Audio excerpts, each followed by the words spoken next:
রহমানির রহিম। আমি গিয়েছিলাম আমাদের শ্রীমঙ্গল উপজেলা প্রশাসন ইউনো মহোদয় স্যারের কাছে। স্যারকে বলেছিলাম যে আমাদের প্রতিবন্ধীদের জন্য কিছু শীতবস্ত্র দেওয়ার জন্য।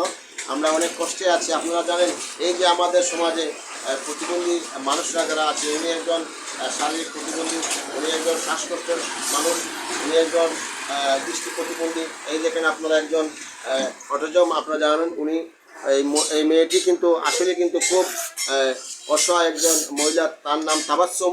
আমি তাকে সমাজ কল্যাণ অধিদপ্তর থেকে তাকে প্রতিবন্ধী ভাতা করে দিয়েছি। ইনশাআল্লাহ মেয়েটির অবস্থা আপনারা দেখতে পাচ্ছেন, খুবই নাজুক অবস্থা। এরপরে আপনারা দেখুন আরও যে আছে আমাদের এখানে আরেকটি আছে আমার বর্তমানে তার বাসা আইসাটি। দেখেন তার অবস্থা খুবই একটি নাজুক অবস্থা। আমরা চাই যে আমাদের সমাজে যারা প্রতিবন্ধী তাদেরকে নিয়ে আমি সবসময় উন্নয়নমূলক কাজ করে থাকি। সেই কথাগুলি আমার শ্রীমঙ্গল উপজেলা প্রশাসন স্যারের কাছে বলেছিলাম। স্যার আমার কথা শুনেছেন এবং আমাদের দুঃখ কষ্ট উনি বুঝতে পেরেছেন। তাই উনি আমাদেরকে প্রায় 26টি কম্বল দিয়েছেন। উনি বলেছেন প্রত্যেকটি কম্বল যেন সঠিকভাবে আমাদের সমাজের যারা অবহেলিত, লাঞ্ছিত, বঞ্চিত যারা সমাজে যারা যে ব্যক্তি একটি কম্বল করতে পারবে না, শুধুমাত্র তাদেরকেই এই কম্বলগুলি দেওয়ার জন্য স্যার আমাকে বলেছেন। এবং স্যার এই কম্বলগুলো আমাদের মতো প্রতিবন্ধীদেরকে দেওয়ায় স্যারকে আমি অসংখ্য ধন্যবাদ জানাই।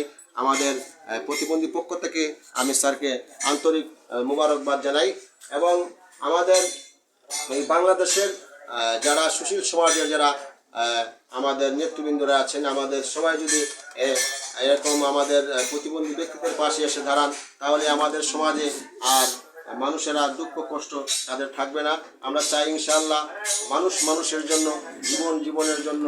মহান রব্বুল আলামিন বলেছেন এই পৃথিবীতে সবচেয়ে উত্তম কাজ হলো মানুষের সেবা করা। তাই আসুন আমরা সবাই মানুষের সেবা করি। মানুষের সেবা করলেই মহান রব্বুল আলামিন অনেক খুশি হন। অবশেষে আমি অসংখ্য ধন্যবাদ জানাই আমাদের শ্রীমঙ্গল উপজেলা প্রশাসন কর্মকর্তা স্যারের প্রতি আমি অসংখ্য ধন্যবাদ জানাই, ইউনো স্যারের প্রতি। এবং আরও ধন্যবাদ জানাই আমাদের শ্রীমঙ্গল উপজেলার পিআইও স্যারের প্রতি। আরও ধন্যবাদ জানাই আমাদের মৌলভীবাজার জেলা প্রশাসন ডিসি স্যারকে অসংখ্য ধন্যবাদ জানাই। স্যার আমাদেরকে সবসময় মায়ার নজরে দেখেন এবং আমাদেরকে সুযোগ সুবিধা দিয়ে থাকেন। এবং আমরা বর্তমানে এই বাংলাদেশের প্রতিবন্ধীরাই সবচেয়ে বড় অবাগা এবং লাঞ্ছিত। আমরা চাই আমাদেরকে সবসময় মায়ের নজরে দেখবেন। সবাই ভালো থাকুন, সুস্থ থাকুন। সবাইকে ধন্যবাদ জানিয়ে আমি আমার বক্তব্য থেকে ফিরে আসছি।